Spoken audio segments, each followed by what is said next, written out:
4 ingredients and less than 30 minutes is all you need for this delicious pesto chicken bake.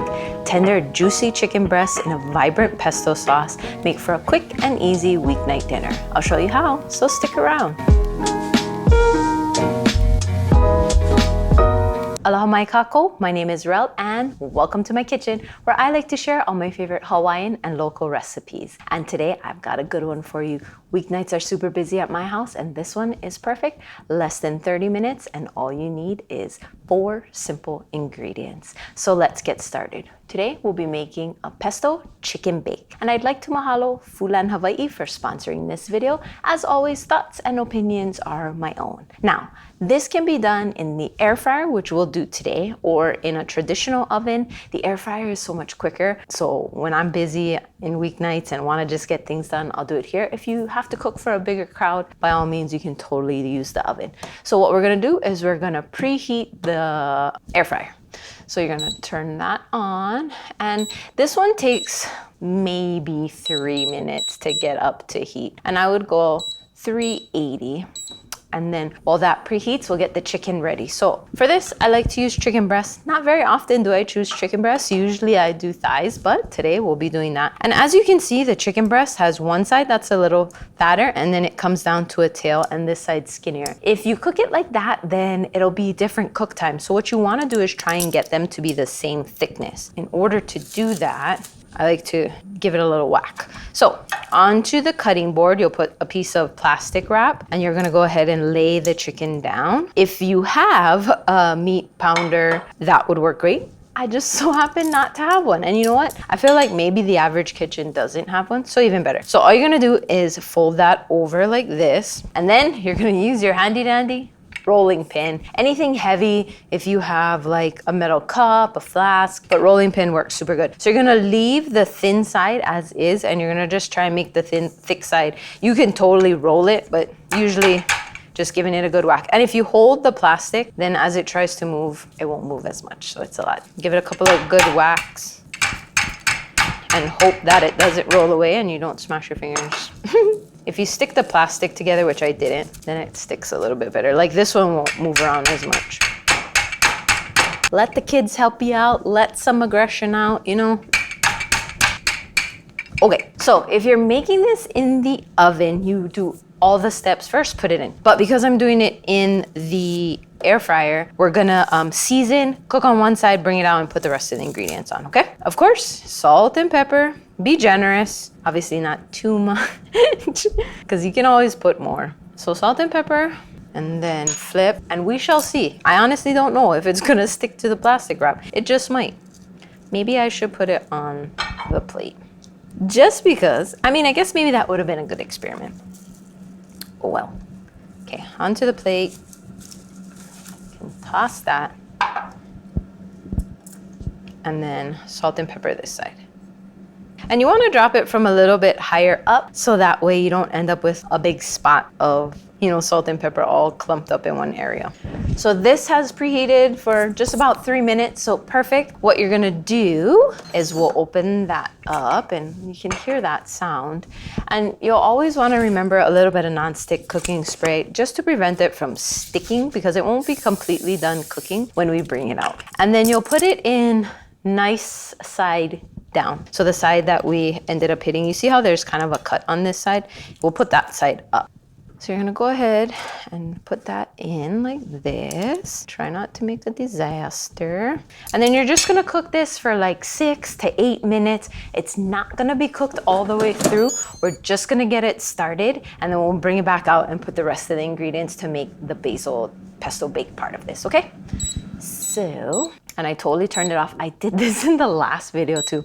I always do that. I don't know why. Put it back to 380 and then 7 minutes, 8 minutes. I said 6 to 8 early. 6 to 8 and I'll be right back. All right, chicken's just about done with that first round. Let's cut up a tomato. Totally can get the tomato you want. I usually just cut the top off. And depends how many chicken, how much tomato, how many tomatoes you want. But I usually just slice it up like this. All instructions and ingredients are listed in the description box below, so you can check that out. I have a full blog post with everything you could need to know about this. Also, If you want to make this in the oven, remember I said you would do all of this first before you put it in, and it takes like maybe 40 minutes in the oven. So what I'm going to do is I'm just going to take it out so you can see it better. You totally can do it in the tray if you want. So it was in there this way, so we're just going to flip it over. You see how this side is not as cooked as the bottom, which is fine because that's why we're going to throw it back in there. But we'll flip it over and attempt. My other hand is always, I always talk about that. I don't know what to do with that hand. So see, less cooked, yeah, this side then versus this side. So that's why we flip it when we do things in the air fryer. Sponsor of today's video is Foodland, and they have this Maika'i Basil Pesto. You can find it next to the rest of the pesto in your local Foodland. Check it out, super yummy.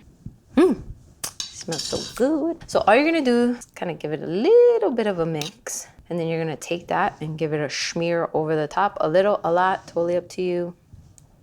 Tablespoon or 2 or so. I like to just do a thin layer like that. And then if you're gonna do like shredded mozzarella cheese versus the sliced one, definitely put the basil on, or I mean the pesto on first so that it can stick. Because if you're gonna do it in the air fryer, it might blow around because of the air inside, yeah. So I like to use these thick sliced mozzarella cheese. You can totally get like the regular sliced one, and that's fine too. So pull pieces of that on, and then one on this side. Super easy, super quick. Weeknight, serve this with pasta, with rice, just like this. Totally up to you. So yummy. 1, 2. Now the tricky part. Let's see if I can get this back in nicely. I did it on here so that you could see it better. Normally I would just do it in here. Let's do the knife. Not too shabby. Don't laugh if it falls off, okay? Bam. It's gonna stay that way. It's horizontal versus vertical, but you know what? It's okay. Come on, come on, come on. My nice knife, I know I'm gonna get hate. Don't at me. I know that wasn't a great idea. It was the backside of the knife sliding on it though, so not too bad. Anyway, what I should have did also is close it while I was doing all of that because all the heat came out. So I might need to go a little bit longer. Normally I go like 5-6 minutes the second time around, but I think I'll set it to the 8 anyway, just to be sure. And make sure it's back to the 380. We'll cook that up and I'll show you the delicious chicken when it's done. All right. I always want to remind people that recipes are guidelines, right? It may take a little bit more, it may take a little bit less, depends on the size of your chicken, the machine you've got. And we're done. But the constant is the safe temperature to eat chicken at, and that's 165 degrees Fahrenheit. So if it's, not at the temperature you need, you just stick it back in and go a little longer. So as you can see how the air kind of blew the tomato off to the side, which is totally fine, but it kind of did that. So if you're using shredded, sometimes that'll happen. But like I said, 165 is the golden perfect temperature. And as you can see, I don't know if you can see it on that camera, 169, so perfect. And I got myself a spatula so you guys don't have to watch me struggle to try and get it out. So because we sprayed it, you see how nicely it slides? It comes right off. The cheese even kind of slid down a little bit. All right.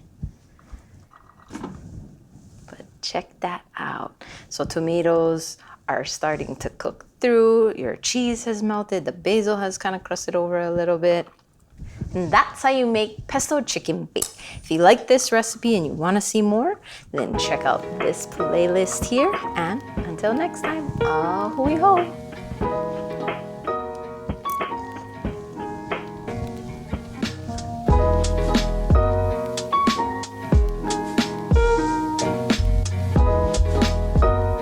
Thank you for watching my mommy's video.